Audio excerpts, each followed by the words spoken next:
Good evening, and on behalf of IIC, India International Center, and SEWA, I would like to welcome you. Today's function is at the behest of Elaben and my old friend, or long-time friend, I should say, and colleague, Ms. Devaki Jain, who's right here.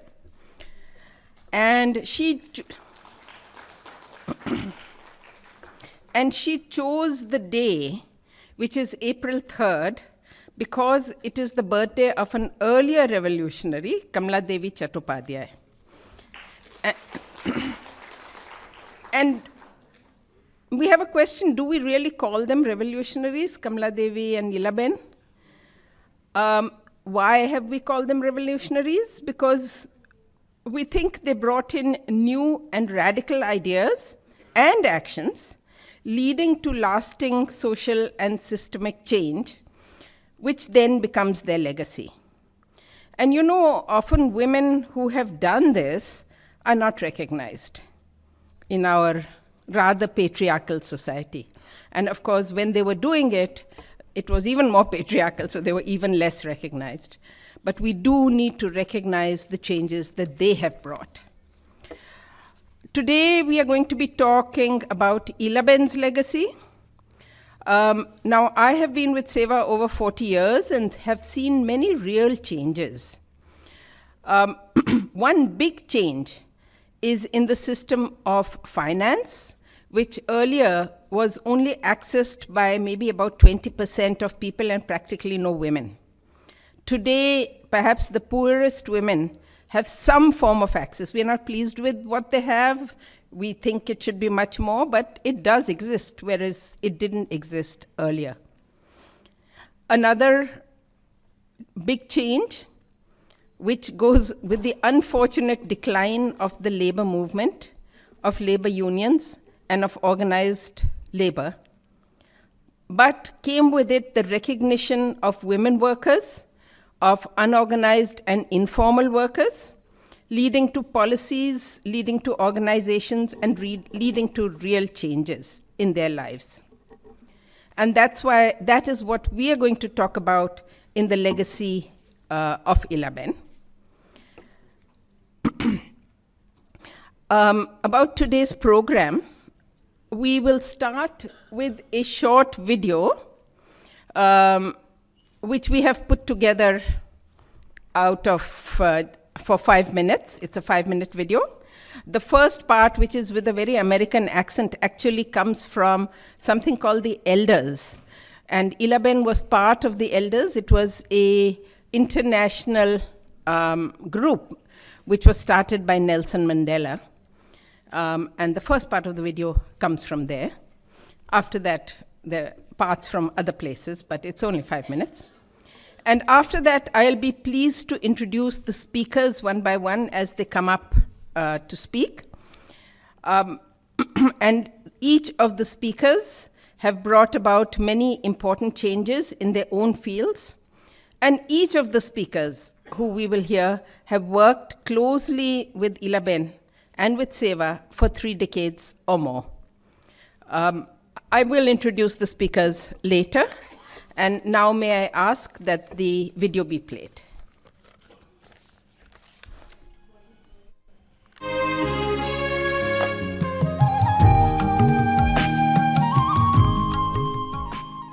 Born in 1933, she witnessed the last and most intense phase of India's struggle for independence. This period left an indelible mark on her young and impressionable mind. It was the beginning of a phase of social consciousness which was later to transform into a movement towards social justice and the empowerment of the underprivileged.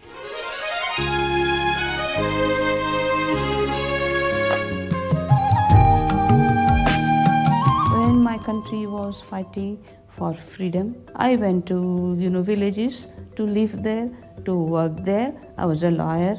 So I used my legal knowledge for their rights. Once Ela graduated from law school, she joined the TLA, Textile Labor Association, the oldest labor union in India. She knew it was one way of helping the poor. That is where I learned the joint action of union and cooperative, and particularly with reference to those who are self-employed. And that is how in 72 I was able to unionize women in the self-employed sector called SEWA, SEWA, as a trade union. Much to her surprise, the women were ready for the idea of their own union. We went to register it as a union. The registrar of trade union said that how can you have a union when there is no employer-employee relationship? Against whom are you going to agitate? For what purpose?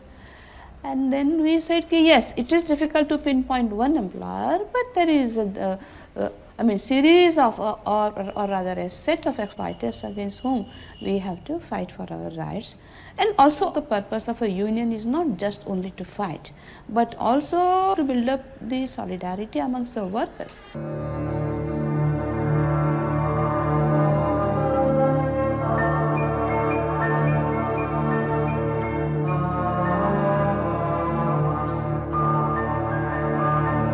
The common thread that binds these women is the Self-Employed Women's Association. See, these were self-employed women, and they had two most common problems. One was that they are short of capital, and they have to pay exorbitant inhuman rate of interest. Sometimes it goes to 10% per day. Sometimes saying that then why can't we have our own bank? So I said, we are poor, how can we have our own bank? They said, yes, we are poor, but we are so many. And I must say that within 6 months' time, we could collect the necessary share capital, and we started our bank. The bank came into existence in 1974 with 4,000 poor women contributing a share capital of 10 rupees each. Located at the SEWA Reception Center at Ellis Bridge in the heart of Ahmedabad, the bank is a beehive of activity. Today, the bank has unraveled the complexities that are involved in banking for the poor and downtrodden. Not only do the women acquire self-confidence, but economic thrift ensures they remain free from the clutches of middlemen and moneylenders.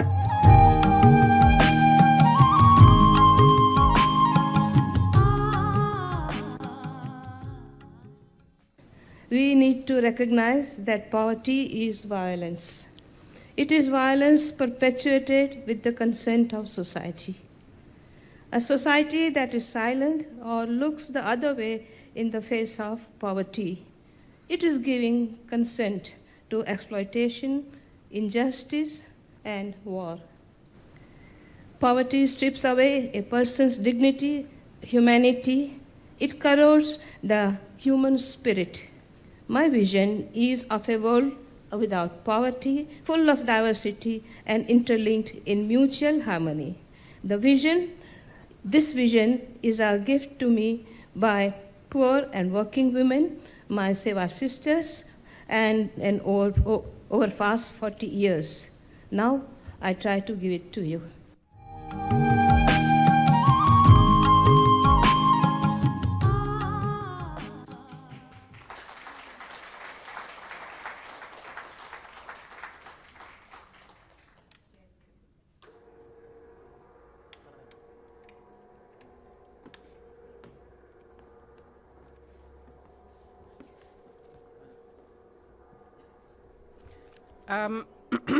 May I invite the speakers to come on the stage as the chairs are being moved. I think you can slowly come up. The first person who is the chair for today, for today's function, is Ms. Devaki Jain, Devaki Ben. She's an economist, one of the earliest feminists of our time, who was bringing out the issues of poor women. And what many of you may not know is she did the first ever time use study.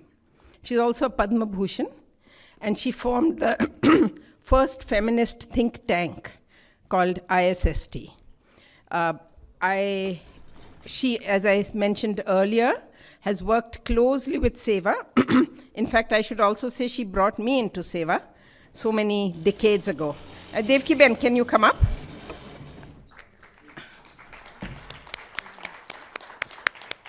I think by the time you come up, it'll be set.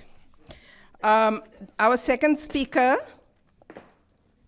is Indira Jaising. She is a real pioneer in the legal profession. She was the first woman senior advocate. There aren't still not many women senior advocates in the Bombay High Court. The first additional woman additional Solicitor General. Again, I don't know if there are any now. And she has always been a protector of human rights, of women, of the working class. I think she started her career working for labor. And she is a co-founder of the Lawyers Collective, which we have all known for the last many years as a collective which defends human rights and has trained many, many lawyers. And I also remember the magazine, Lawyers Collective magazine, which we all used to read very carefully. Can I ask you to come up? She has worked with SEWA for, again, more than 3 decades, maybe it's 4 now, and has fought many cases for us. The third speaker is Vijay Mahajan. Vijay Bhai. He is perhaps the earliest, the person who earliest started organizations for finance and livelihood for the poor, and perhaps one of the earliest professionals, highly trained professionals who left careers and came and did this work. He started the first MFI, first microfinance institution called Basics, and perhaps the first organization which promoted livelihoods called Pradhan, which we all know about and is still very active. And he and Elaben were, I think, jointly responsible for changing the regulations of the RBI and of the government to enable microfinance. So Vijay Bhai, please. And our last speaker will be Martha Chen, Martha Ben, who has been teaching at Harvard for 3 decades, but who is an academic activist. And what many people don't know is that very famous Bangladesh NGO called BRAC. She started the women's wing way, way back in the 70s. And she is now the head or the chair of BRAC Global.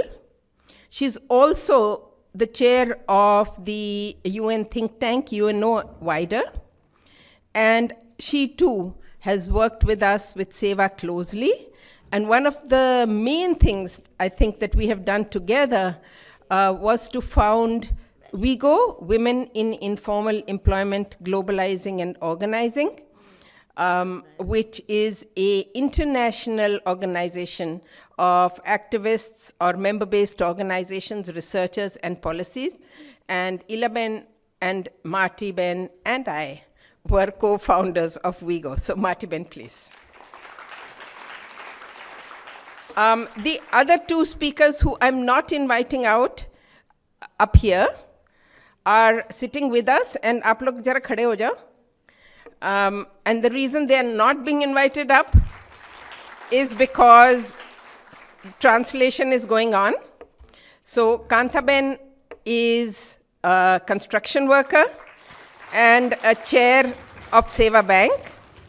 And Savitaben is a street vendor who has worked with street vendors for the last, I think maybe 40 years, though she's not that old. So with that, may I start today's proceedings, and may I request Devaki Ben, to give your address. Can I come there? You can come here or you can do it from there, whichever you prefer. It's kind of precarious here.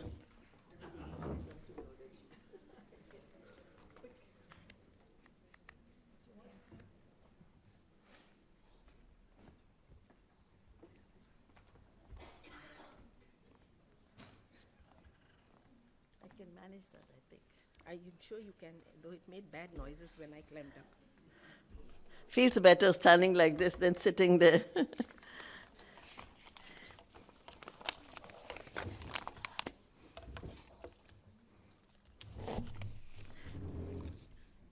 Friends, it's befitting that we are remembering these two women together, Kamaladevi and Ela Bhatt. Though both of them were a generation apart, Kamaladevi born in 1903 and Ela in 1933, they had a common ethic, strengthening the economic condition of the country's men and women. The 1950s, many of you were not there, but some of us were there, were an outstanding era because people were reconstructing India after it was assaulted by colonialism. The ground which gave rise to such brilliant people, it was called people-led progress in India, was definitely the Gandhian touch.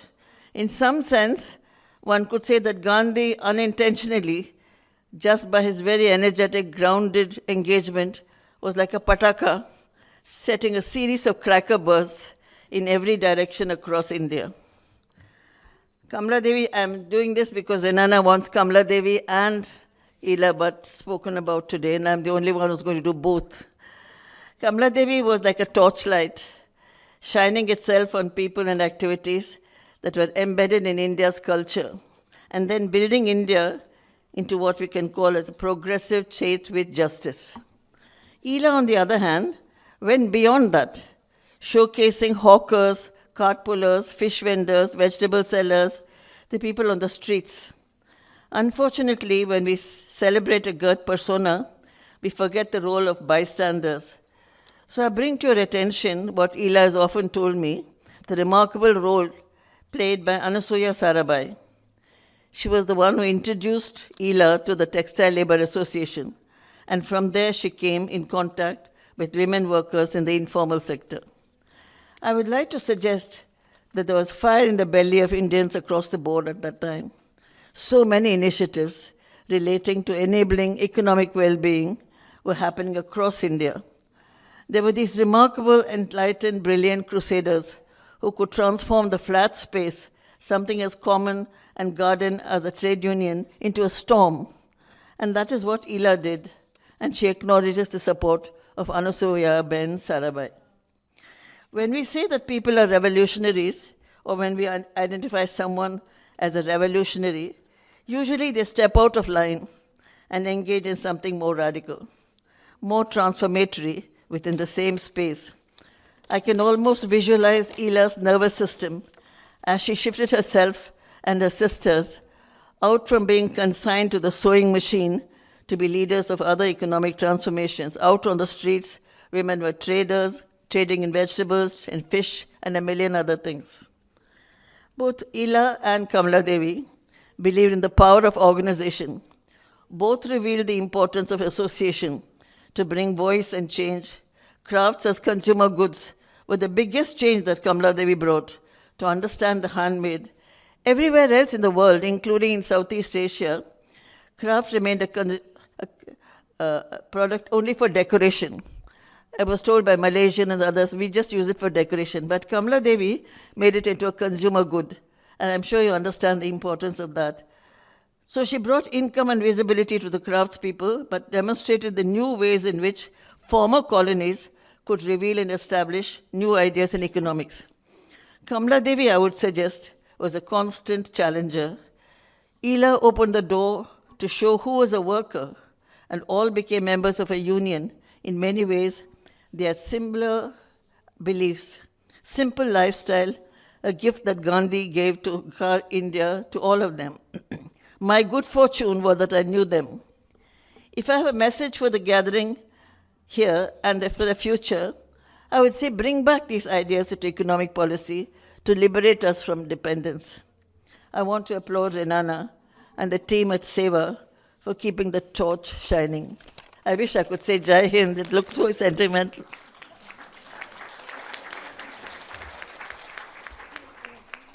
Without falling.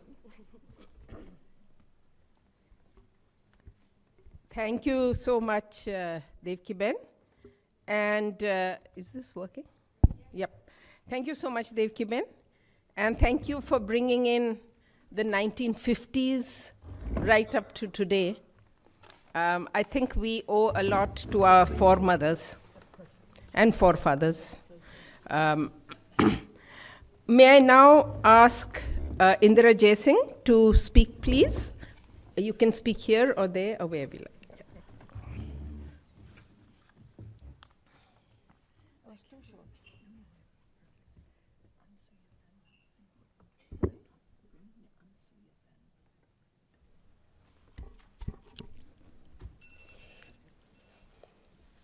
Sisters at SEWA and Renana, I begin by thanking you for this opportunity to say a few words about my association with Ela Bhatt.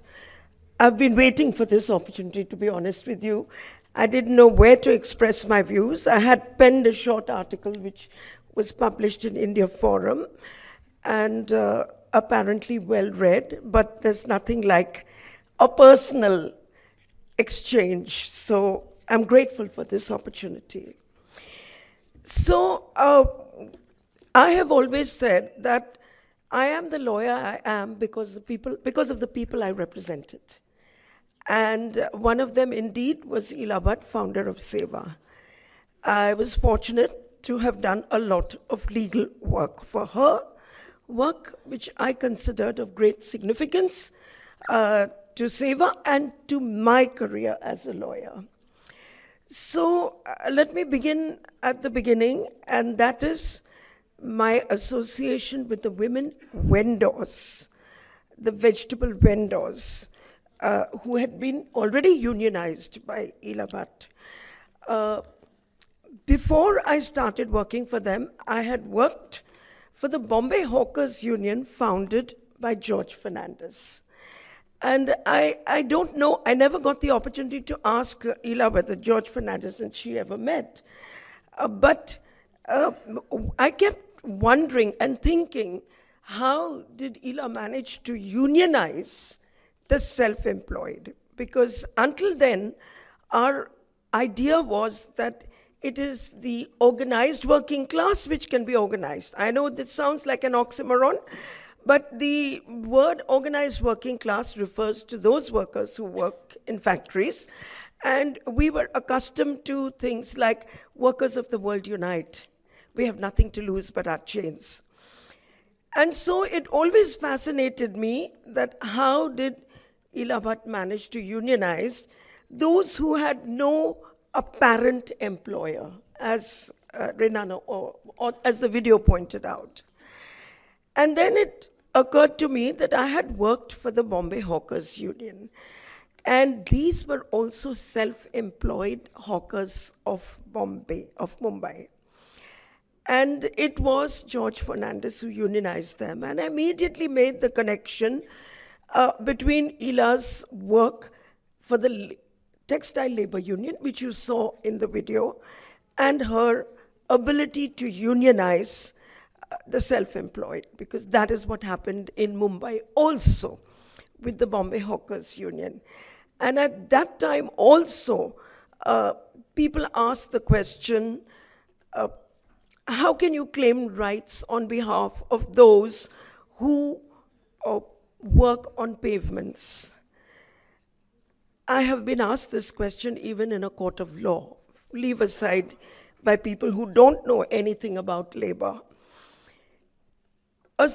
In one of the occasions when I was arguing the hawkers' cases, the judge of the Supreme Court told me, but madam, don't you know that these people are on a license? And I had to retort and said, yes, my lord, don't you know that every single essential commodity that you get is also on a license.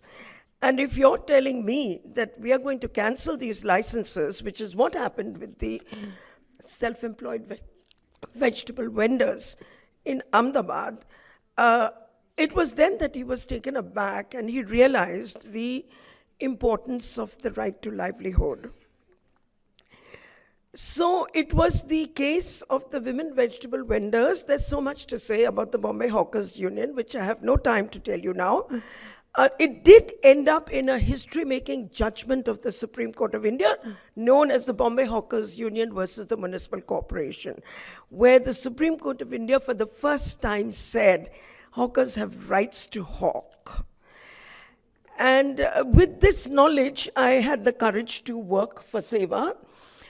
When the women vegetable vendors of Manik Chowk went to court and said that they would refuse to be evicted. It was that act of resistance which I was called upon to defend in court, and I did it.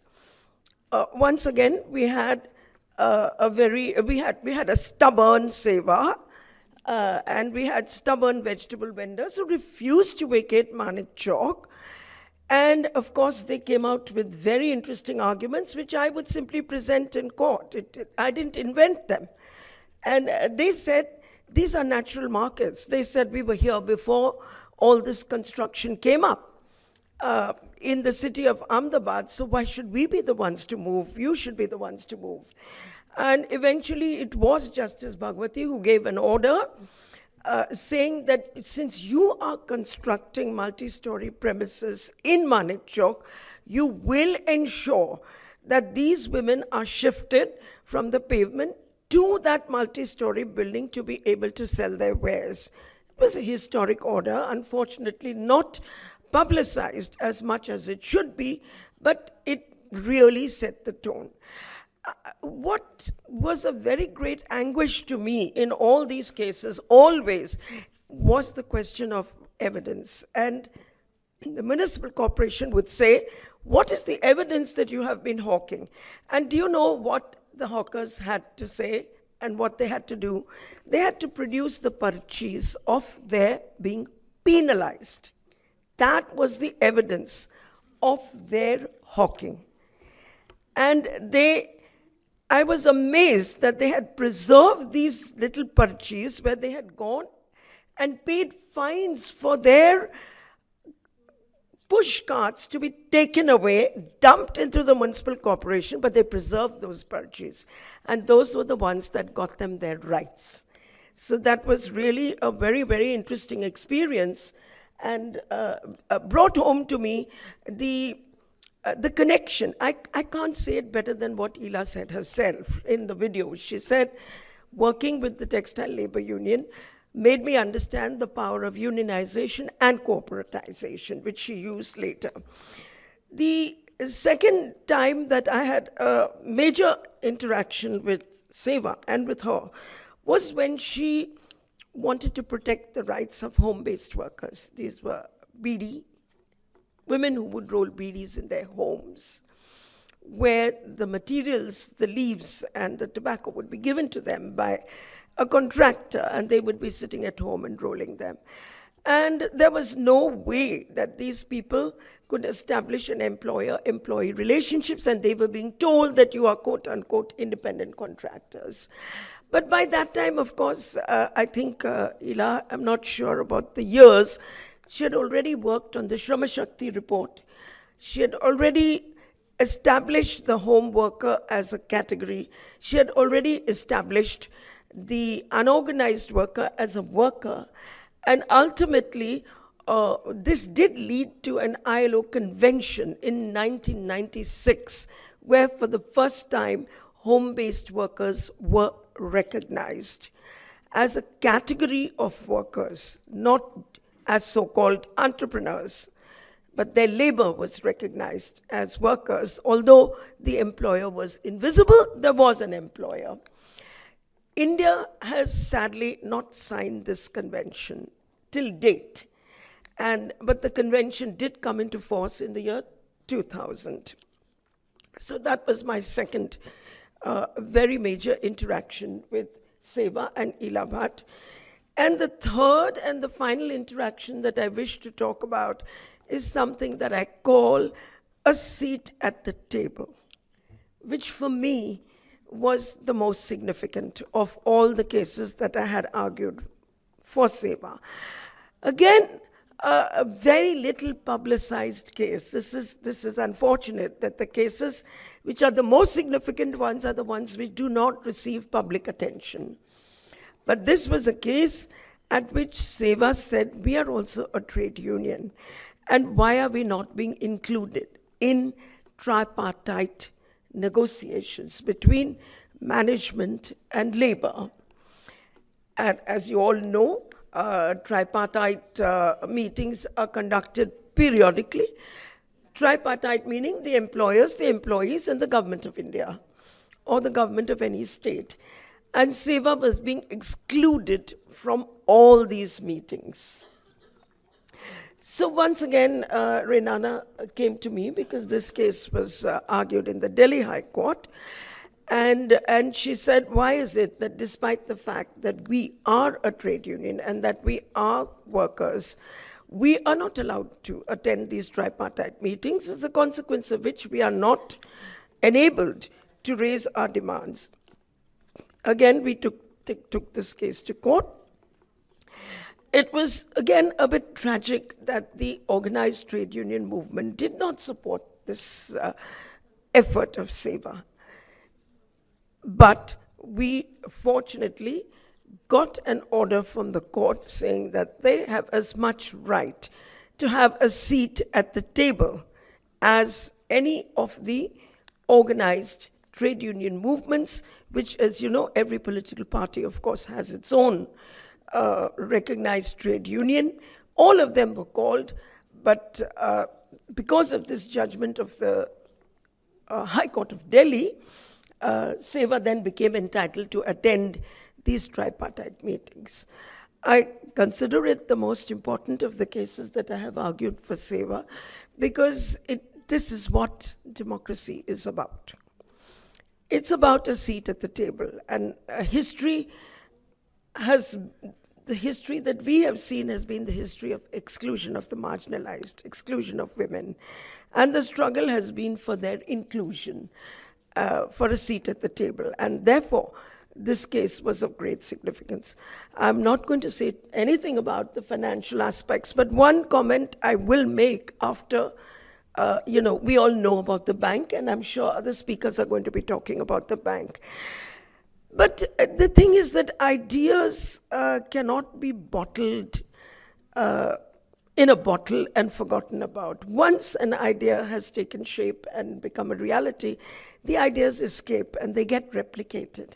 And so the issue of the bank, years later, I was working for the sex workers in Sonakanchi, in Calcutta. And there again, you saw the same idea being replicated of the affected community organizing and setting up their own financial institutions. They did it there under the leadership of Dr. Jana, who's no more. But they also managed to set up their own bank. And I dare say that they must have been influenced by the work which Ela Bhatt did. So for me, I'm going to stop here.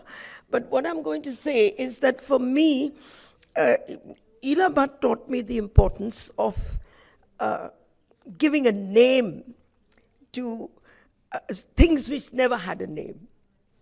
So home-based workers didn't have the name of being called workers. Of course, we then had the Unorganized Workers Act, again an act which was never implemented. It came to the forefront during the pandemic when we saw the migrant workers migrating back to their villages, when we had to go to the Supreme Court. And although the act was passed sometime in the year 2000, it was only in 2021 that the e-portal was set up, which was supposed to register every unorganized worker. Again, what is the issue there? There's no definition of who's an unorganized worker. And I think what Ela Bhatt managed to do is she gave dignity to the unorganized worker as being a worker. Thank you very much.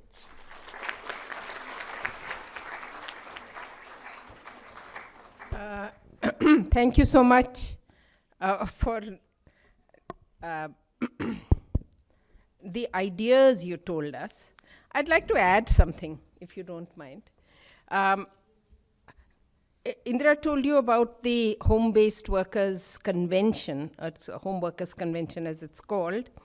What she did not tell you was that she had done the study earlier on home-based workers, and we had a meeting with lawyers and ex-judges about, how do we fit them into the Minimum Wages Act and here and there, and she came up with the idea. She said, you can't. They're a different type of worker. You must have a new act, and she made a new act.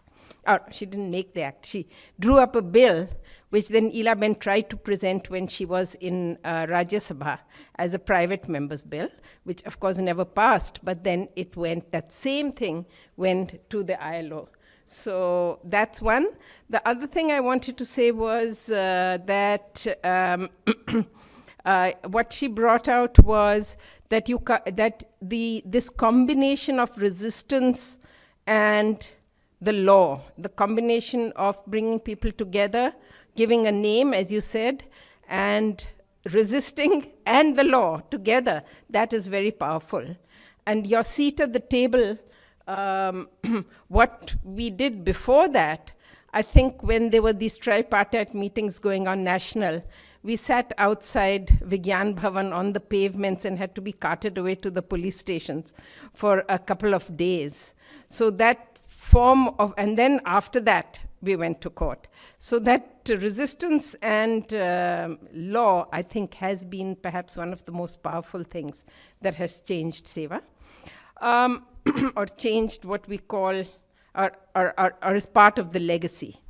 I'm now going to switch languages and ask our SEWA members, और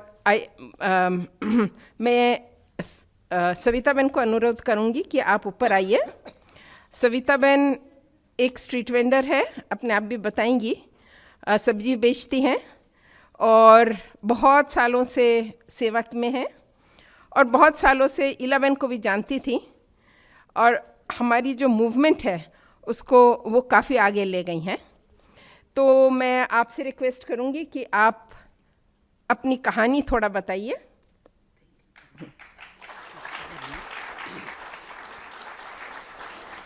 नमस्ते सबको, मेरा नमस्ते.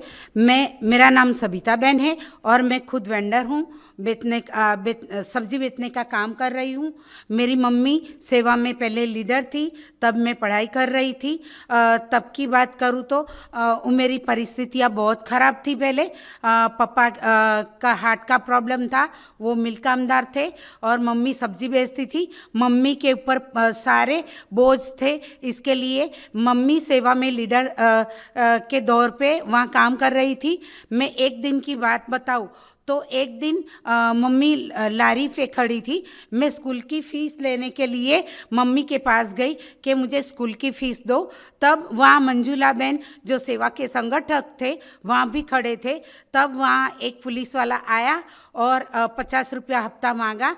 तो mummy ने झड़प से निकाल के उसके हाथ में दे दिया. मैंने मम्मी को बोला, मैं कब से खड़ी हूँ, आपने मेरी फ़ीस कब से मांग रही हो, 2 दिन से, तो आपने नहीं दी और उनको दे दी. तो मैंने पुलिस वाले के हाथ में से वो पैसा छीन लिया और मैंने बोला, मैं कब से यहाँ खड़ी हूँ, 2 दिन से रड़ रही हूँ, तो मेरी फ़ीस का पैसा मम्मी नहीं देती. पुलिस कुछ बोला नहीं, भीड़ भाड़ हो गया, वो चला गया. और तब मैं जो इंदिरा बहन ने बताया जो मानेक चौक की बात, तब मैं बहुत छोटी थी और लीडर सेवा में गई. तो उसके पहले मैं दूसरा बताऊं कि सेवा की एक मीटिंग थी और वो मीटिंग में मैं लीड लेके आगेवानी का काम कर रही थी। तो बहनों को लाके मैं बिठा रही थी मीटिंग में। तब इलाबेन वहाँ बैठे थे तो मुझे बुलाया कि यहाँ आ तू। तो मैं पास में गई, मैंने बोला नमस्ते बहन। तो कि तू क्या कर रही है अभी? मैंने बोला मैं आगेवान हूँ और सेवा में संगठन का जो वेंडर है उनका संगठन का काम कर रही हूँ। तो बहन बोली अभी तू तो बहुत छोटी है, अभी तू कितनी पढ़ाई कर रही है? तो मैंने बोला मैं 8वीं कक्षा में पढ़ाई कर रही हूँ। नहीं, तू 10वीं कक्षा तक पढ़, फिर बाद में तू सेवा में आना, मैं ज़रूर से तेरे को रख लूँगी। तो ऐसा बोला। फिर बाद में जो माणिक चौक की जो इंदिरा बहन ने बात की, मैं तो पहले इंदिरा बहन का धन्यवाद शुक्रिया करती हूँ, उनका आभार मानती हूँ कि 327 बहनों अब भी आराम से वहाँ माणिक चौक और दानापीठ में खुद की रोजी कमाती है। जो इंदिरा बहन ने, वो मैं प्रसंग बताऊँ कि ईला बहन जब मेरे साथ मीटिंग कर रही थी तब बहनों का सामान कॉरपोरेशन आके गाड़ी में डाल दिया और लेके चला गया। तब हम बहनों दौड़ती सेवा में आई और ईला बहन को बताया कि मेरा सारा सामान ले गया और हमको मना कर रहे हैं बैठने के लिए। तो हम बहन ने पग में चप्पल भी नहीं पहनी थी, वो भागी भागी बहनों के साथ चली गई। मैं चप्पल ढूंढती, बहन कहाँ गया, और धक धकता ताप था, इसमें गर्मी इतनी धूप थी। फिर बाद में हम बहन के साथ पीछे पीछे गए। फिर जो दबान की गाड़ियाँ थी वहाँ हम लेट गए। सबके नहीं ले जाने देंगे, ये बहनों का माल, ये श्रमजीवी बहनों का हक का माल है, उनका पैसा का माल है, आप कैसे ले जा सकती? हमने बहुत लड़त की, फिर भी जो ईला बहन ने बातचीत की कॉरपोरेशन के साथ, बहुत किया, पर उन्होंने नहीं सुना। तब आखिर हमको हार के सुप्रीम कोर्ट में आना पड़ा और इंदिरा बहन ने हमको सपोर्ट दिया और ये बहनों का अभी आराम से वो धंधा कर रही है और उनकी रोजगारी अटक गई। ये तो एक विस्तार की मैंने बात की। जब मैं सेवा में जुड़ी तब नहीं थी, तो एक पुलिस वाले ने एक बहन को बहुत मारा था। तो हम विस्तार में छोटी छोटी मीटिंग करती थी, तो उनकी मम्मी आई ने तो कि देखो पुलिस वाले ने मारा। मैंने बोला कौन सा पुलिस स्टेशन में मारा? कि दरियापुर पुलिस स्टेशन में। मैंने बहन को बिठा दिया, हम मीटिंग वाली सभी बहनों 2 रिक्शा में बैठ के वहाँ पुलिस स्टेशन गए। मैंने बोला चल बहन तू बता इसमें से कौन था, किसने मारा? तब मुझे नहीं पता था, बस मुझे कोई बहनों को मारे तो मुझे नहीं बहुत गुस्सा आता था। तो कि इस पुलिस वाले ने मारा। मैं झड़प से उसके पास गई और उसका मैंने हाथ पकड़ने जा रही थी, पर उनका बिल्ला हाथ में आ गया और उनको खींचा मैंने कि क्यों मारा ये बहन को, आपने ऐसा क्यों किया, ये बहन चोर लगती है। फिर पीआई ने कांच में देखा कि ये बहन बहुत हंगामा मचा रही है, तो दौड़ से आया, बहन क्षमा मांग रही हूँ, बहन आप सुनो, आप शांति रखो, शांति रखो। तब मुझे पता नहीं था कि एक केस रेनाना बहन के हाथ में गए और सारी चर्चा हो गई है। फिर मैं आवेग में आके मैंने बोल दिया। फिर रेना बहन ने मुझे बहुत डांटा दूसरे दिन कि तूने ऐसा क्यों किया। और मैंने बोला, बहन ने बोला, ईला बहन ने, कि छोटी है, अभी नहीं है, उनको पता नहीं है। फिर बाद में मैंने बोला, रेनाना बहन ने बोला कि अपने गांधी विचार में मानते, ये पुलिस वाला है और सेवा की इज्जत है, आप छोटी है इसके लिए एक बार जाने देती हूँ, पर ऐसा मत करना। तो ये मेरे लिए सीख थी, क्योंकि मैं बहुत छोटी थी, सिर्फ पढ़ाई कर रही थी और सेवा में नई नई जुड़ी थी, तो मुझे नहीं आता था कि कैसे किसी को बात कर सकते, गुस्से से कर सकते या शांति से समझा सकते। तो ये तो एक ही बाजार की बात थी। मैं पूरे देश के जो वेंडर्स हैं उनके लिए जो बात कानून उनके लिए बने, उनके लिए जो ईला बहन ने जो लीडरशिप लेके जो जंतर मंतर पर धरना की, हम लोगों ने 3 दिन भूख हड़ताल पर रहे और अलग अलग शहरों में से और विस्तार में से जो वेंडर आए वहाँ धरना पर बैठे और जोर शोर से नारा लगाते थे। सुबह सुबह में हम मिनिस्टर का घर पे जाते थे और उनको बोलते थे कि जब पार्लियामेंट में वेंडर का बिल रजूआत करे तो प्लीज़ आप सपोर्ट करें, प्लीज़ आप सपोर्ट करें, ऐसे हम बोलते थे। 3 दिन हो गया, छेले दिन में पार्लियामेंट में जो वेंडर का बिल पसार हो गया, तो हम हरक से आंसू आ गए मेरी आँख में कि ईलाबेन ने लीड ली, आगेवानी ली तो इतना हुआ। अगर जो किसी ने लीड नहीं ली होती तो कौन वेंडर को, ये रास्ते पर बेचने वाले की क्या हैसियत है कि वो वहाँ विधानसभा में जाके खुद की बात रजू कर सके। तो ये ईलाबेन को मेरा साक्षात प्रणाम है, मैं वंदन करती हूँ। यही बहन जो है तो लीडरशिप ले सकती है, दूसरी नहीं ले सकती, क्योंकि उन्होंने गरीबों के लिए ऐसे विचार आया, उनको संगठित किया और उनके हक के लिए लड़े। तो मैं पूरे देश के वेंडर के लिए एक और जब हम उपवास पर थे तब मेरे को पता चला कि बहन भी उपवास रखे हुए थे। आप यहाँ पे उपवास थे तो बहन ने भी उपवास रखे थे, तो मुझे बहुत लागनी हुआ कि गरीब के लिए बहन ने जो सोचा विचारा, और गरीबी के लिए उनके दिल में कितना मान है, सम्मान है, तो वो मुझे लगा। और दूसरा मैं बताऊँ, अक्खा पूरे देश में मेरी जो जनूनी है कि पूरे देश में जो जो वेंडर्स है उनको लाइसेंस, आइडेंटिटी कार्ड, कल्याणकारी योजना और ये सभी सुविधाओं मिले, इसके लिए मैं काम करने के लिए सच हूँ, तैयार हूँ। सबके सपोर्ट लेके सभी बहनों को ये उनका हक दिलवा के रहेंगे। और दूसरी मैं बात करूँ बहन ईलाबेन की, तो जब बहन का बर्थडे थे तब मैं बहन को मोगरा बहुत पसंद था, तो मैं बहन के घर गई और उनके लिए मोगरा की बीनी ले गई, और तब बहन ने मैंने उनके माथे पे लगाया और बहुत बातचीत की, और तब उनकी तंदुरुस्ती बहुत अच्छी थी। 2 महीने के बाद ऐसे सुना तो हमको बहुत आघात लगा, पर बहन अभी भी वो मेरे बीच में है, हर मेरे काम में साथ है और कभी वो मिटने वाली बहन नहीं है। हम सब सेवा संगठन।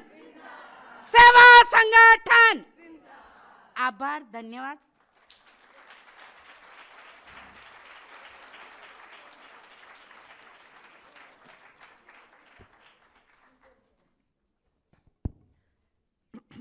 अब मैं कांताबेन से कहती हूँ कि कांताबेन ऊपर आइए। हम लोग जैसे मैंने आपको बताया, if you don't mind I will switch to Hindi for little while. जैसे मैंने आपको बताया कि ईलाबेन की जो लेगेसी है उसमें एक वो लेबर मूवमेंट है जो आपने सुना, और एक फाइनेंस की मूवमेंट है, वित्तीय आंदोलन कहेंगे, क्या कहेंगे। उसमें ईलाबेन ने बताया कि उन्होंने बैंक बनाया, और हमने विजय भाई को भी रिक्वेस्ट किया है कि वो आके हमें बताएंगे। लेकिन उससे पहले मैं कांताबेन से कहूँगी कि वो हमें थोड़ा सा बैंक के बारे में, उनकी अपनी जीवन के बारे में, उनको ईलाबेन और बैंक से क्या फ़र्क पड़ा है, उन्होंने क्या किया है बैंक में। कांताबेन वो बताएंगी क्या है, लेकिन वो इस समय सेवा बैंक की चेयरमैन है। यहाँ पे सेवा बैंक की मैनेजिंग डायरेक्टर जयश्रीबेन भी आई हुई हैं। जयश्रीबेन, आप 2 मिनट खड़े हो जाइए। 2 मिनट नहीं, 2 सेकंड, जस्ट और लेकिन कांताबेन गुजराती में बोलेंगी, उसका तो मुझे ट्रांसलेशन करना होगा, इसलिए मैं आपके पास खड़ी हो जाती हूँ और आपका अनुवाद करूँगी। यहीं से कर दूँगी।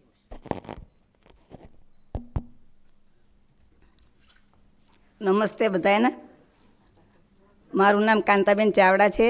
હું મેમકો નરોડા એરિયામાં રહું છું।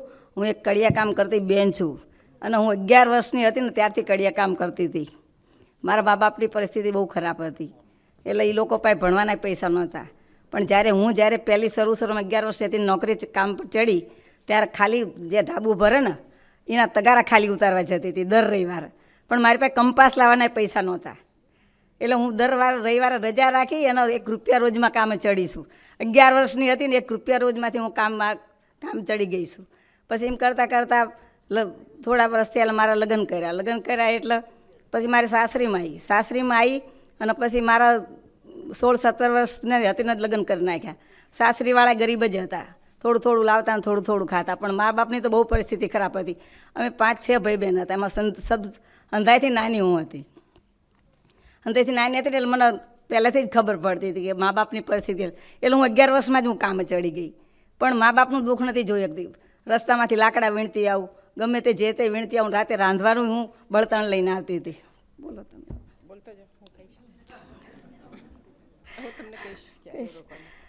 પછી જ્યારે મારા લગ્ન કર્યા પછી મારી સાસરી આવી તો મારા સાસરીમાં કામ જ હતું.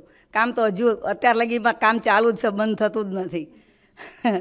પછી મારા સાસરીમાં આવ્યા પછી મને હું ભજન મંડળીમાં જાતી હતી. તો એક કંકુબેન કરીને હતા, આગેવાન હતા સેવાના. એટલે મને ભજન મંડળીમાં જાતી હતી, હું ભજન ગાતી બહુ જ. મને કે તું સેવામાં એક વખત, અને સેવામાં આવીને તું સેવા જો કે સેવા શું કામ કરે છે અને શું નથી કરતી. એટલે પછી હું સેવામાં આવી તો બધી બહેનો જ જોઈ.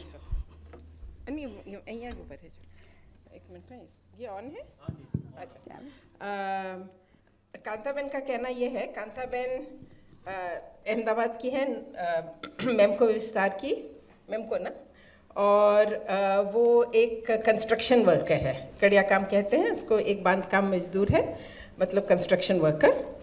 और वो कह रही हैं कि वो बहुत गरीब कुटुंब से आई थी, इसलिए उन्होंने 11 साल पे ही, जब 11 साल की हुई तब उन्होंने फुल टाइम काम शुरू कर दिया था, वो भी कंस्ट्रक्शन साइट पे. उससे पहले भी वो स्कूल पढ़ती थी, 4 तक ही पढ़ी, लेकिन स्कूल के लिए उसके पैसे नहीं थे. उसको कंपस का बहुत याद आता है कि एक कंपस खरीदना था, और कंपस खरीदने के लिए वो साइट पे जाती थी और 1 रुपया में काम करके आती थी. और जब उसके पैसे इकट्ठे हो गए तब उसने कंपस खरीदा. जब 16 साल की थी तब उसकी शादी हुई, और शादी होने के बाद भी वो काम करती रही और कहती हैं कि मैं आज तक वही काम कर रही हूँ, काम तो कभी रुकता नहीं है. लेकिन मैं सेवा में कैसे आई कि हमारे विस्तार में एक भजन मंडली थी, और भजन मंडली में एक बहन थी कंकुबेन, और कंकुबेन ने कहा कि तुम बहुत अच्छा गाती हो, इसलिए बहुत अच्छा बोलती भी हो गई, इसलिए तुम मेरे साथ सेवा में आओ. अब बोलो आगे. પછી કંકુબેન મને સેવામાં લાયા ને તો મેં જોયું તો બધી બહેનો જ હતી અમારી જેવા હતા. પછી જયશ્રીબેન જેવા ટેબલ પર બેઠા હતા, પછી એક રમીલાબેન જેવા બેઠા હતા. પછી એ લોકો પાસે હું ગઈ એટલે મને કે તમે છે ને પહેલાં લવાજમ લેવો, લવાજમ લઈને પછી તમે ખાતું ખોલાવો. એટલે ત્યારે ખાલી 50 રૂપિયા નહોતા ખાતું, એક 5 રૂપિયા સભ્ય ફી હતી અને 50 રૂપિયા ખાતું ખોલવાના નહોતા. એટલે ખાલી 5 રૂપિયા ભરી અને સભ્ય ફી ભરીને સીધી જ મને જોયું કે આની અંદર કામ કર્યા જેવું જ છે મારે, તો મેં સીધી લવાજમની બુક જ લઈ લીધી, એ મારે આગેવાની જ કરવી છે એમ. પછી એમ કરતાં થોડે લવાજમ 5 રૂપિયાથી ચાલુ કર્યું, પછી વીમા ચાલુ કર્યા, પછી થોડે બેંકના ખાતા ખોલ્યા. બેંકના ખાતા ખોલી અને પછી હું સેવા બેંકની અંદર આવતી જાતી થઈ ગઈ. એટલે જયશ્રીબેન ઓળખતા થઈ ગયા, વંદનાબેન ઓળખતા થઈ ગયા, પણ બેનને મેં તો ક્યારેય જોયા નહોતા. પણ જ્યારે હું બેંકમાં આવીને જ્યારે પહેલી ફેરા ઈલાબેન આવીને આવતા મેં જોયા ને, તો ઈલાબેન તો જ્યારથી પગથિયું ચડતા જાય ને ત્યારથી જ બધી બહેનો સાથે વાત કરતા જાય. એટલે મને એવું થઈ ગયું કે આવા જો બેન હોય અને એક અમારી જેવા મામૂલી બેન સાથે વાત કરતા હોય તો આપણે તો શું કહેવાય એમની આગળ. તો આપણે કોઈ બહેનોનું આપણે તો આખી દુનિયાનું કામ તો નથી કરી શકતા, પણ જો આપણે ચાલીમાં રહીશી, જે એરિયામાં રહીશી, જે આપણી આજુબાજુમાં આડોશી પાડોશી છે એનું તો આપણે થોડું કામ કરીને બતાવી તો મને બહુ જ બેનને ભાળી અને બહુ આનંદ થયો અને બહુ હરખ થયો. પછી મેં એક જ નિયમ લીધો કે સેવા બેંકની બહેનોનું જ કામ કરવું છે. હાલો પછી આગળ કહો. उनका ये कहना था कि कंकुबेन उनको ले गई, तब उन्होंने देखा कि सब बहनें थी, तो वो उनको बहुत अच्छा लगा. और उन्होंने देखा जयश्रीबेन टेबल पे बैठी है, कोई और बहन टेबल पे बैठी है, तो उनके पास वो गई. उन्होंने कहा तुम पहले सेवा की मेंबर बनो, यूनियन की मेंबर बनो. और मेरे पास से 5 रुपया ले लिया और मुझे पर्ची दे दी यूनियन मेंबर बनने के लिए. फिर कहा कि आप खाता खोलो बैंक में. तो बैंक में खाता खोलने के लिए मेरे पास 50 रुपया नहीं था. फिर बाद में मैंने खाता खोला, फिर भी मुझे बहुत अच्छा लगा. तो मैंने कहा कि आप मुझे यूनियन मेंबर बना रहे हो तो मैं दूसरों को बनाती हूँ. तो मैंने फिर पूरी बुक ले ली पर्ची की और मैंने यूनियन के मेंबर अपने एरिया में बनाने लगी. उसके बाद मैंने जब खाता खोला तब मैंने देखा कि यहाँ पे बचत और सब कुछ होता है. तो मैं आती जाती रहती थी सेवा बैंक में, और इलाबेन मेरे को बाद में मिली. और मैंने देखा इलाबेन चढ़ रही हैं बैंक में, और वो एक बेंच से पूछी जा रही हैं, बात करी जा रही हैं. तो मुझे बहुत अच्छा लगा. और मैंने कहा कि ऐसे बहन जो इतने सालों से कर रही हैं, जो इतना काम कर रही हैं, वो पूरी दुनिया की या इतनी सारी बहनों का कर रही हैं, तो मैं क्यों नहीं कर सकती हूँ? तो मैं एटलीस्ट अपनी 40 की बहनों का तो काम करूँ. 40માં જ્યારે 50 રૂપિયાનું ખાતું ખોલ્યું ને એટલે મેં 12 મહિના તો મેં ચોપડી સંતાડી આપી દીધી, કેમ કે મારા ઘરવાળાઓ બેંકને માનતા નહોતા. 50 રૂપિયાની ચોપડી એટલે આમ ઠેલા ભર્યા હતા ને એમાં ગાળી દીધેલી મેં. પણ પેલું ઘર સાફ કરવા ગયા ને તો એટલે ચોપડી નીકળી, બચતની ચોપડી નીકળી. એટલે 12 મહિના જેવું થઈ ગયું હતું. પછી મને કે તું રોજ દર અમાસે ક્યાં જાસ? એટલે મેં કીધું હું સેવામાં જાઉં છું. પછી 12 મહિના પછી મેં કીધું હું સેવામાં ગઈ હતી અને મેં બચત ખાતું ખોલાવ્યું છે ને 50 રૂપિયાથી જ ખાતું ખોલાવીશું, વધારે પૈસાથી નથી ભરાયું. 50 રૂપિયાથી નથી ખોલાવ્યું. પછી આયા એક દિવસ મારી જોડે, પછી આ બેંક જોઈ, બધાને જોઈ, એટલે પછી એમને કીધું સારું સારું કામ છે, જો તારથી સારું થતું હોય તો બેનનું કામ કરો.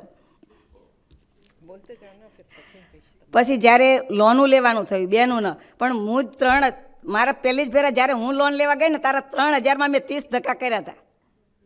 કેમ કે સેવા બેંકની અંદર પહેલાં જ્યારે બહેનો આવી ત્યારે આટલી બધી પરિચય નથી. મને એમ કહે 3000ની લોન મને મળશે, કેટલી મને કેટલો આનંદ આવે. પણ એ 3000માં મેં 30 ધક્કા કર્યા હતા સેવા બેંકના, કેમ કે ત્યારે નવી નવી હતી. અને આપણા એરિયાની અંદર કેવું એકદમ બહેનોના, આ તો ગરીબ બહેનોના રૂપિયા છે, એક એક રૂપિયો કરીને બહેનો ભેગો કર્યો હોય, કોઈ જવાબદારી નથી લેતા કોઈ. પણ જો આ બેનું જવાબદારી લઈને આપણને પૈસા આપતી હોય તો આપણે ધક્કા કરવા પડે. પણ એક વખત આપણો જો વ્યવહાર બંધાઈ જાય, 3000થી મેં લોન ચાલુ કરી હતી तो अतार में 6 लाख की लोन ली थी. ये बता रहे हैं कि पहले मैंने जब बचत खाता शुरू किया तो मुझे पासबुक मिला. पासबुक मैं घर ले गई और मैंने ऊपर छुपा दिया. क्यों छुपाया? क्योंकि मेरे घर वालों को ये बैंक वैंक कुछ पसंद नहीं था. मैंने ऊपर छुपा दिया और मैं हर महीने पैसे भरती थी. तो एक दिन वो सफाई हो रही थी, मेरे वो जिसमें मैंने छुपाया था वो नीचे आ गया.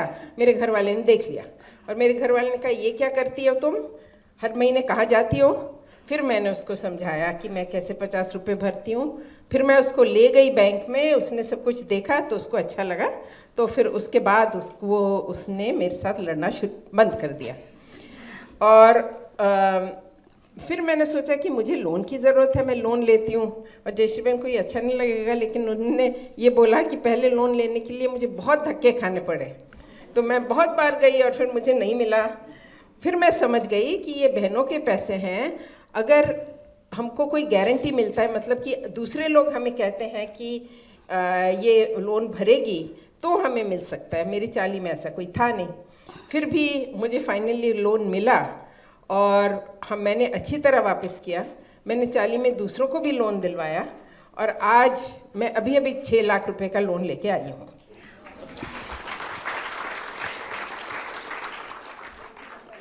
અમારે મેં જે રહી એરિયાની અંદર કપરકાબીનું જ કામ ચાલે છે. જે કપરકાબી આપણે ચાય પીવી છે ને એ આખું નરોડા એરિયા કપરકાબીનું જ છે. પહેલાં મારી જે બહેનો હતી એ બધી કપરકાબીમાં જ કામ કરતી હતી.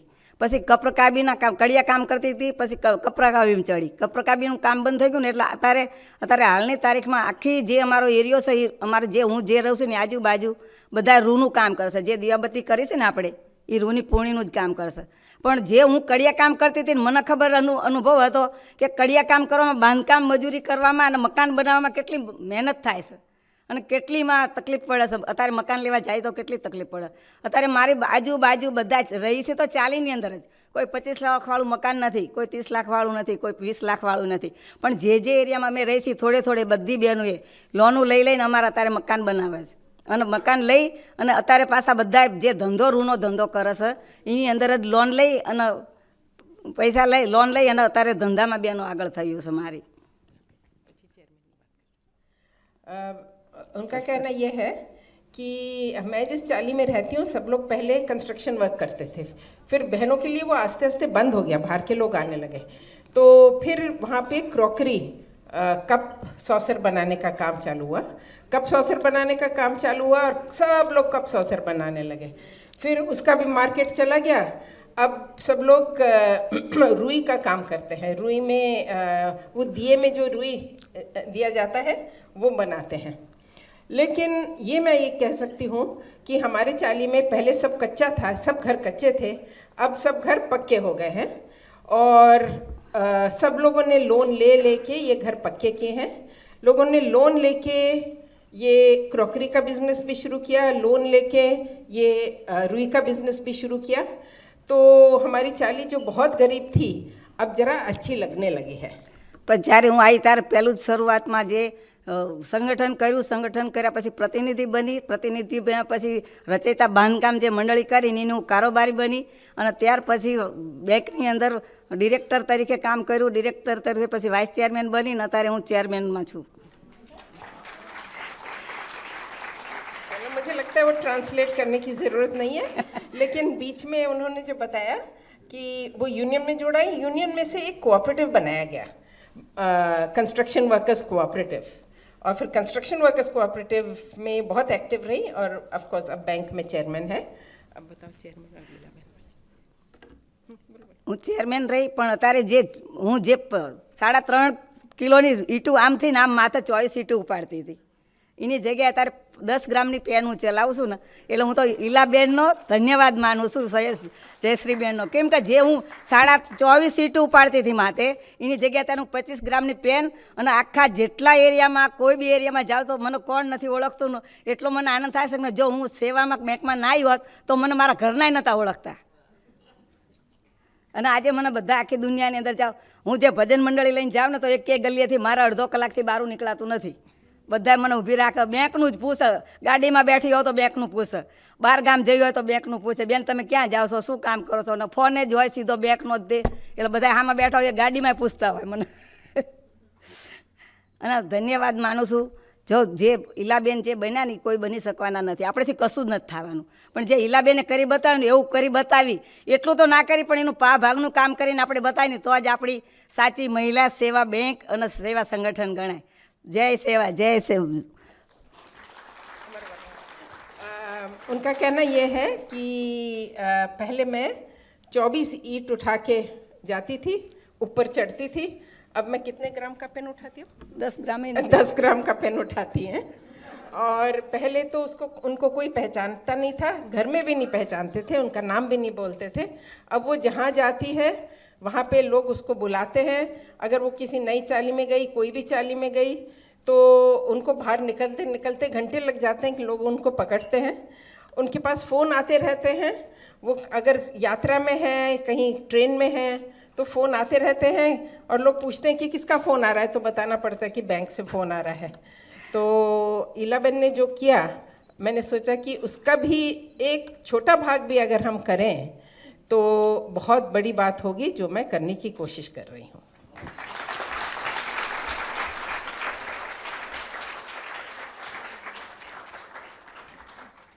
And we have moved to the finance sector, and so can I request Vijay Bhai, pioneer of the finance sector, to please come and give his talk.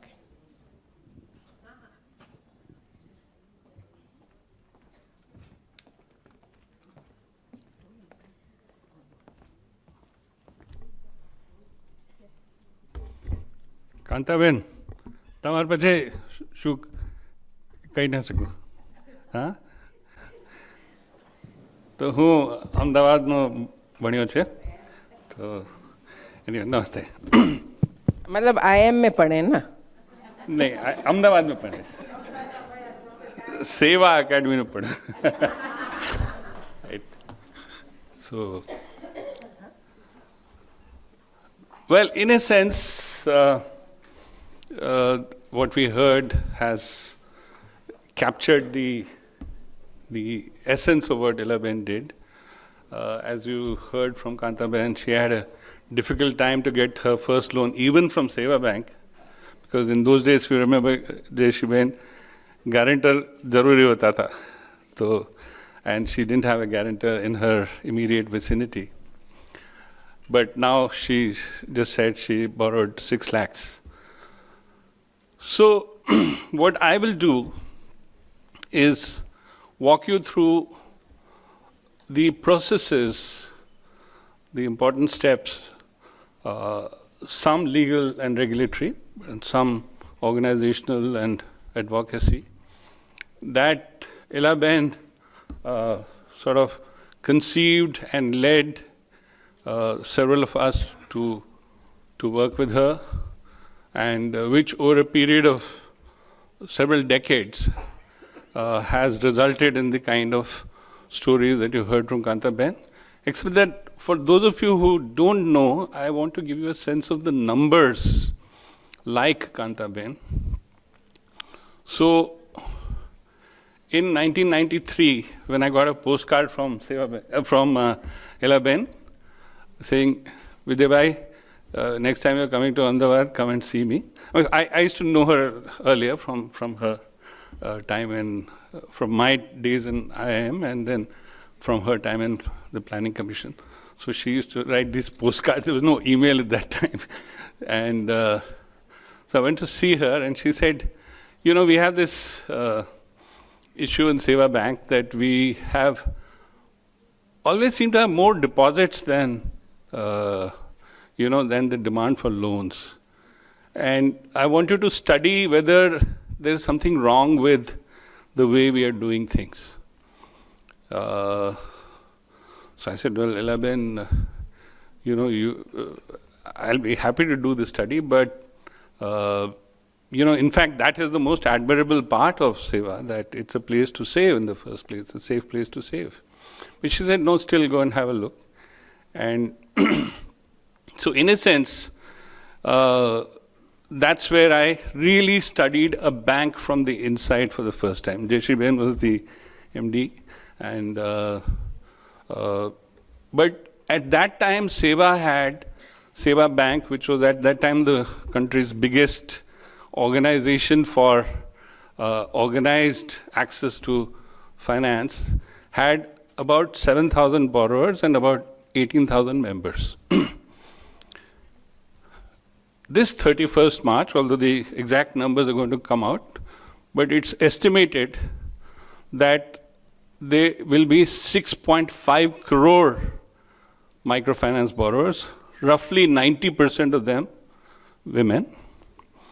In addition, through the Women's Self-Help Group movement, which is separate from the MFI work, there are 1.12 crore self-help groups with an average membership of 14 per group. So that's about 15 crore women. About 56% of them have received loans from banks. Almost 90% have, of course, received loans from their own self-help groups. It takes a while before the bank gives a loan to the group. There is some overlap between microfinance borrowers and self-help group borrowers. The exact number is unknown. My own estimate is it's about 50 to 60%. So we still are talking of something like 9 crore women having access to microfinance as compared to, at that time, the largest institution having 7,000 borrowers. So that's the journey that Elaben led, and I was able to participate with her.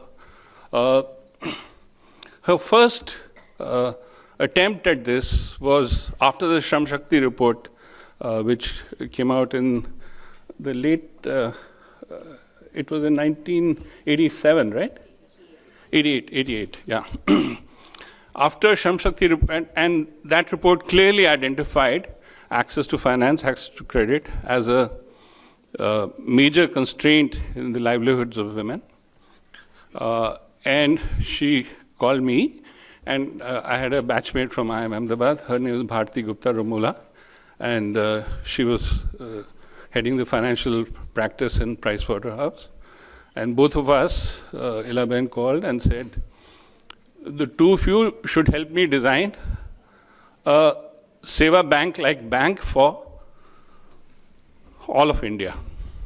So he said, sure, Elaben. Of course, Anyway, it took a whole year of work, and the government was very reluctant to support. That was, if you remember, the period when liberalization was just about to hit India. And so, but what was conceded was the Rashtriya Mahila Kosh, the first dedicated financial institution for supporting women. And the Rashtriya Mahila Kosh started giving loans to NGOs who onwards gave loans to self-help groups and so on. But it remained rather small. And Elaben was very dissatisfied, and she said, by making a separate institution for women, and that also not letting it be a bank, actually we've been removed from the mainstream. And the real trick is to get the mainstream banks to lend to women. And so I said, Elaben, but the cooperative bank is already a bank. And it's very interesting that though Elaben was, of course, not just the founder, but embodied the spirit of SEWA Bank, but she had a very clear critique of it also. And she said, the world of capital, unfortunately, does not look well at cooperatives because our share capital can only come from our members. And therefore, we are always constrained for capital. Because in case of a bank, everything else is leveraged on the basis of what your capital is. So we have to find a way for the mainstream banks to lend more to women. And fortunately at that time, another Ahmedabadi, Professor Rangarajan, became the governor of the Reserve Bank of India. He was also my professor at IIM Ahmedabad. And we went up to see him.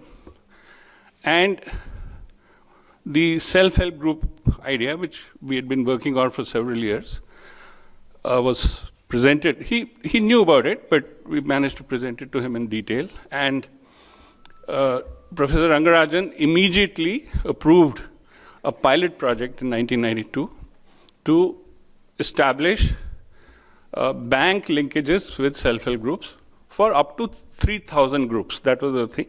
Eventually, that target was exceeded and about 5,000 groups were formed by 1995. And that stage, Elaben said, but this is still a pilot project. We have to mainstream this. So we once again went to Professor Rangarajan, and he said, okay, we have to do this the way RBI works. So I'm going to set up a working group, and you will both be members. Elaben said, no, you just take Vijay, and there are other people, and so forth. So she was formally not a member, but there were 8 or 10 of us, and that's how in 1996, the first 2 breakthroughs happened.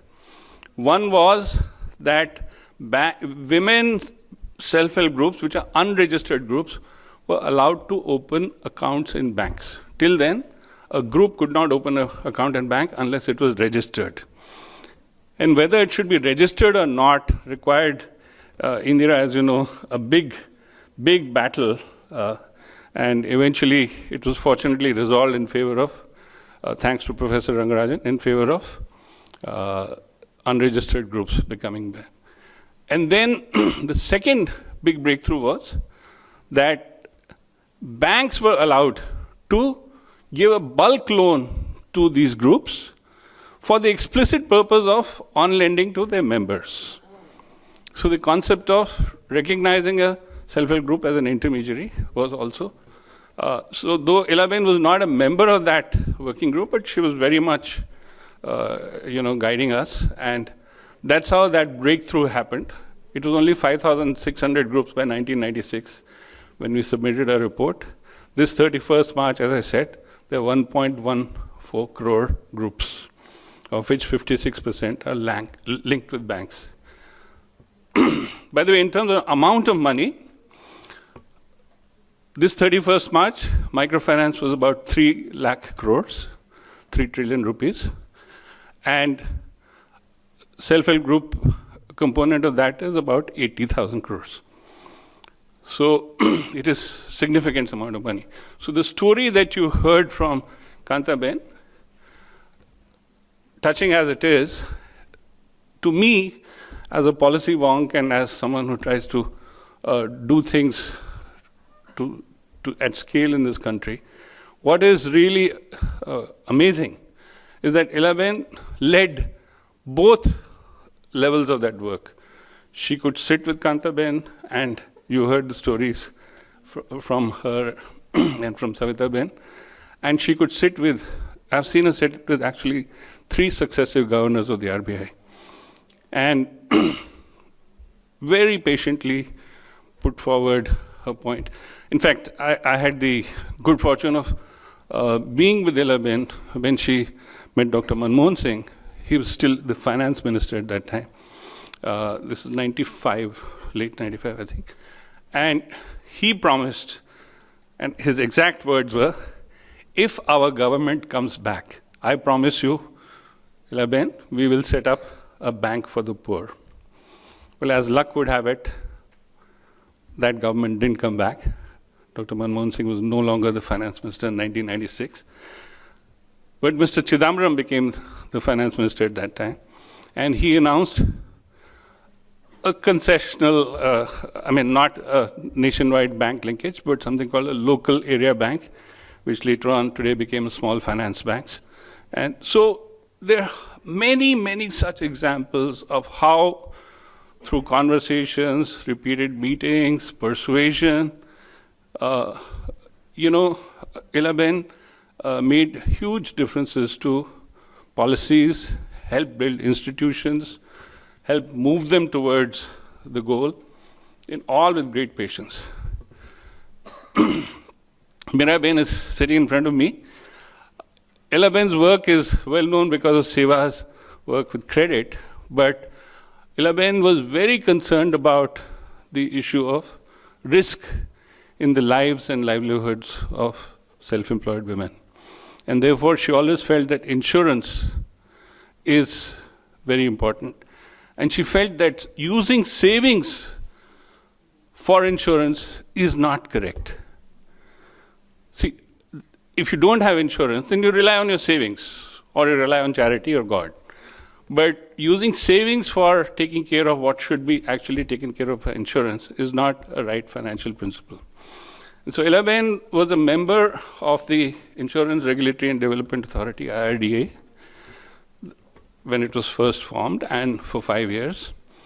And during that period, she persuaded Mr. Rangachari, who was the IRDA chairman, also a visionary, to consider establishing a micro-insurance policy for India. Mr.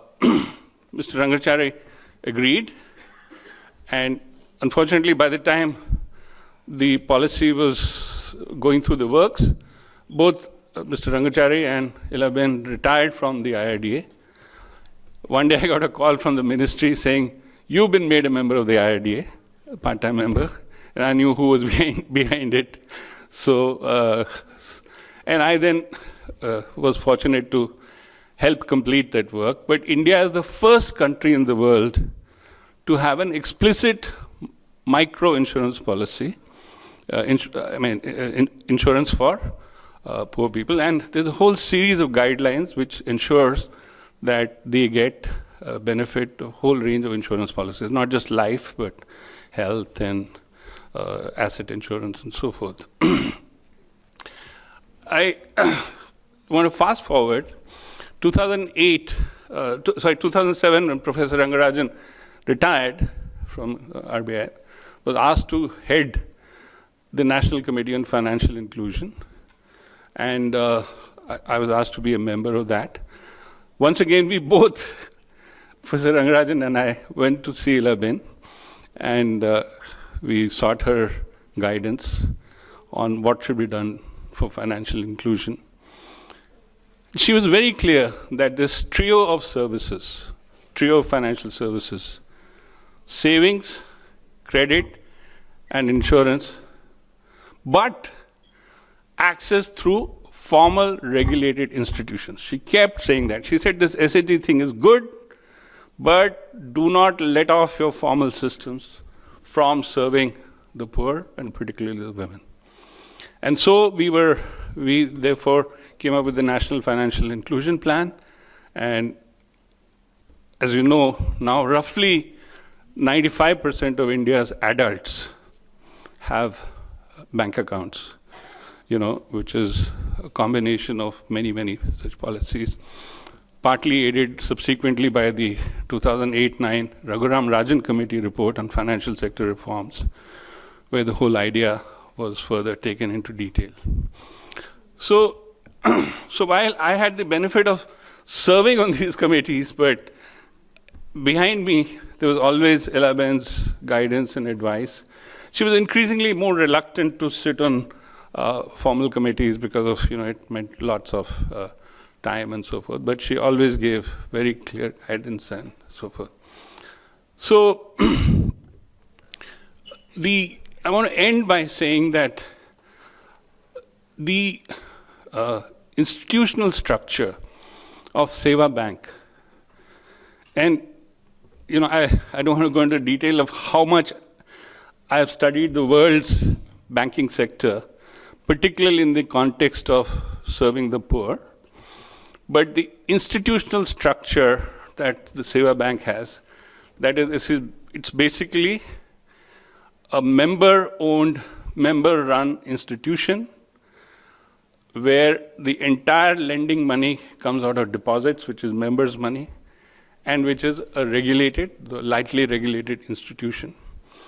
The elegance of that design is unmatched anywhere in my studies of financial inclusion sector in the world. And whenever I used to ask Elaben, she said she just came upon it intuitively.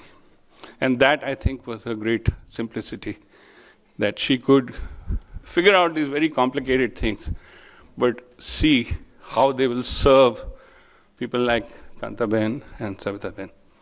Thank you very much.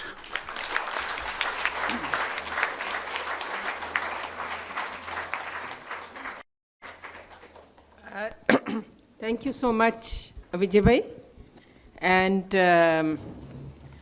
that is the legacy, really changing the system. And may I request Martha Ben to bring us to the international era, area, because Elaben's legacy is not confined just to India, but really spreads across the world. So Martha Ben, please.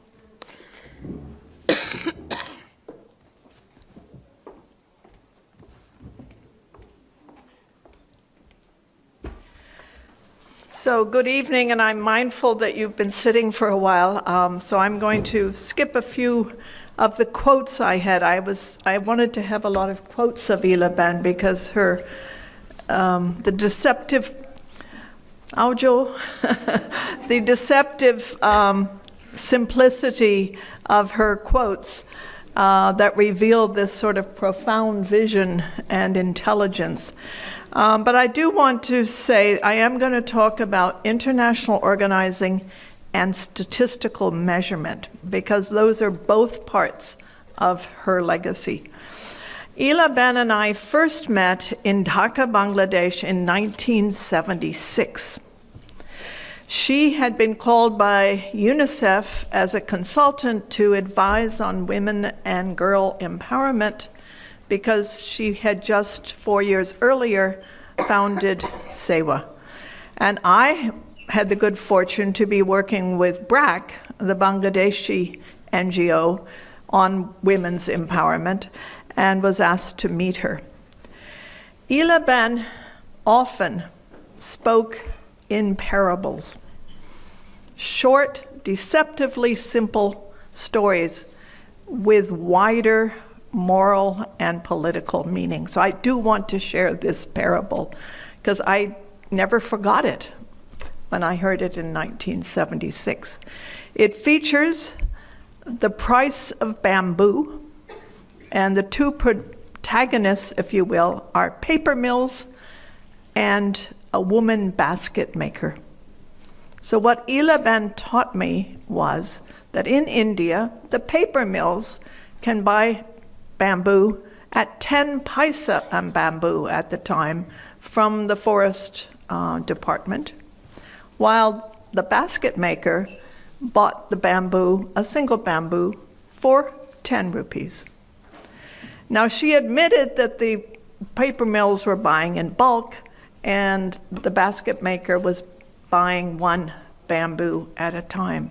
But she really questioned the morality of that 100-fold difference between the powerful and the powerless. And she worried about the difficulties and also the cost that the basket maker would have in transporting that one bamboo back to her village. So I learned over the years so much in these kinds of parables. We had no idea at the time that we were going to work together very closely for over 40 years. Throughout her life, Elaben fought for India's second freedom, the economic freedom. And I will quote what she had to say about economic freedom. The second freedom is yet to be achieved. As I understand Gandhiji, economic self-reliance was as important for him as political independence.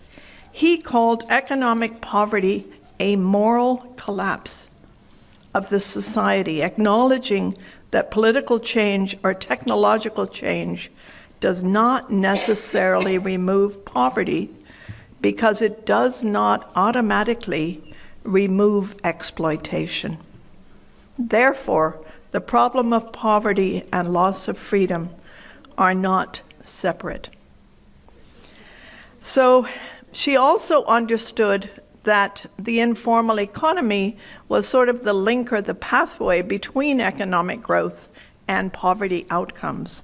And she understood that a major barrier to the economic freedom of working poor women in the informal economy was the mindset. She was always talking about the mindsets, the negative attitudes of policymakers and other influential actors.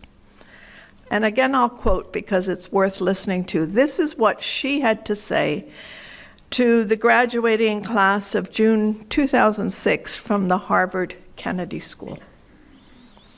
And she's speaking to the graduates. In the early 1970s, when I began working with vegetable vendors and cart pullers and cigarette rollers in India, I began to question the definition of work. Here were women who worked from dawn till dusk, hard, back-breaking work in sun and rain, but they were not considered workers in the eyes of the law, something that Indira spoke to. Why? Because they had no employer. Did that mean unless somebody paid you to do something, what you did was not work? And she concluded her remarks to the graduating class from the Kennedy School. You will run into many such absurdities in life, so keep questioning. Elaben believed first and foremost in the power of organizing, but she also believed in the power of statistics in the hands of workers. And these are the two themes I want to elaborate. For Elaben, organizing the poor, in SEWA's case, the working poor in the informal economy, was a necessary precondition for their securing economic freedom. She understood the power that comes from strength in numbers, and we've heard it from Kantaben and Savitaben. And she believed in collective voice. But she also believed that the workers needed to organize globally, since the economy and capital were globalizing. So she also believed that these workers were invisible. And here I'll quote again. She says, their work and livelihoods are not protected, enhanced, planned, or budgeted for because they are conveniently invisible to the blind policymakers, statisticians, and academics. So she believed in statistics, and she said, when we can say that the informal economy is 94% of the workforce of India, This is very powerful. And it was this shared belief in the need to organize internationally and to have official statistics on the size and composition and the contribution of the informal workforce that led Elaben, plus Renana Ben, and myself to co-found the WeGo network in 1997. And the WeGo network is committed to Elaben's vision of increasing the voice through collective organization and representation, including their visibility in official statistics so the policymakers can't remain blind. And if you have increased voice, increased visibility, the hope is that they can fight for validity as legitimate economic actors who contribute to the economy and to society. So Elaben loved and often quoted the WeGo 3V theory of change: voice, visibility, and validity. And she would, at all of our meetings, emphasize again and again the importance of collective voice, the importance of the statistics. And I'm just going to take one quote: the overall goal of both is to secure sustainable livelihoods for informal workers and to channel power and resources to the workers through their organizations. That was the goal. So together, SEWA and WeGo have supported the formation of 4 global networks: one of domestic workers, one of home-based workers, one of street vendors, and one of waste pickers.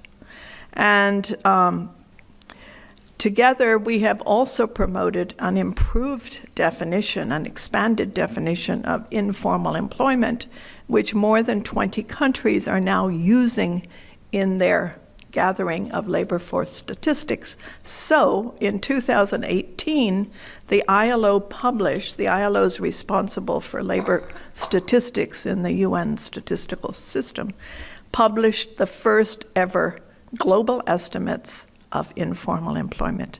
And they confirmed, of course, what Elaben and SEWA already knew, which is 61% of all workers globally are informally employed. When you come to developing countries, it's 90%. India is even a little higher than that, even though it's now a middle-income country. 67% on average in emerging economies. It's only in the developed countries where it's 18%. So we have also, using the data and using the organization, been able to fight for a second ILO convention in addition to the one for home workers. There's an ILO convention on domestic workers. And together we have been able to secure reasonably progressive mandates for informal workers in the document coming out of Habitat 3 on a recommendation by the ILO on formalization, and even into the SDG process. There have been national legislation, and there's many promising examples of the inclusion of informal workers in urban planning around the world. But there's no time to tell that story. Elaben lived to witness and celebrate 50 years of SEWA, which now has over 2.5 million members. And at SEWA's 50th anniversary celebration, what she encouraged her sisters in SEWA to do is to look ahead to the next 50 years rather than looking back and patting themselves on the back. And what she was most concerned about? Mother Earth. She wanted SEWA and all of us to be working towards clean air, clean skies, clean water, a balance between growth and regeneration. And she underscored 2 of her compelling principles. One is what we need are nurturing economies, not economies that exploit labor and nature. And she believed in anubandh, the principle that we are all linked to each other and to the world, and need to stop and recognize who produces our daily needs for food, shelter, and clothing, which I think was used in one of the legal arguments, getting a judge to say, well, who's really producing those essential goods and services? Elaben also lived to see and witness and celebrate the 25th anniversary of WeGo, and she took great pride in what WeGo and SEWA had achieved together, which was a global movement of informal workers. These 4 global networks have affiliates in 90 countries with a total combined membership of 10 million workers. I've shared the first ever global estimates, and we talked about tripartite seat at the table, and one of the things that we've been able to do is that instead of WeGo or SEWA as organizations going to speak on behalf of the workers, we facilitate delegations of 15 or 20 informal workers to each of the annual international labor conferences, to the World Urban Forums, to the COPs, so they can speak. And our role is to help build capacity for speaking in public, if you will, and also to provide the statistics and the knowledge that they need.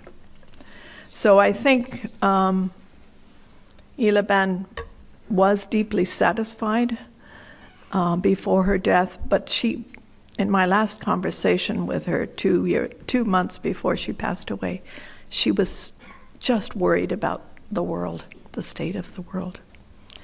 And I just want to end with 23 years ago, in 2000, in Kathmandu, Nepal, Elaben and Renana Jhabvala and oversaw the adoption of the Kathmandu Declaration of Home-Based Workers for the SAARC region and the formation of HomeNet South Asia at a regional conference of home-based workers that had been organized by SEWA and WeGo in partnership with UN Women, it was UN Women at the time, and with the Aga Khan Foundation Canada.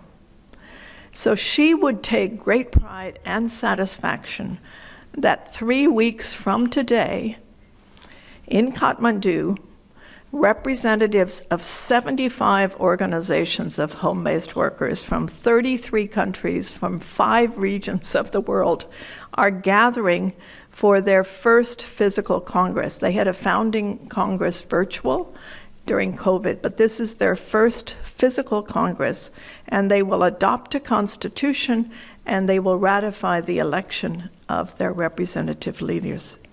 And she would take great pride and satisfaction that this year, some point, ILO is going to bring out updated estimates, global estimates of informal employment. So I wanted to end by saying to Elaben, your legacy lives on, and we pledge to live up to and honor your legacy. And we will renew our pledge in Kathmandu. May your beloved, blessed, pioneering, visionary soul rest in peace. Thank you.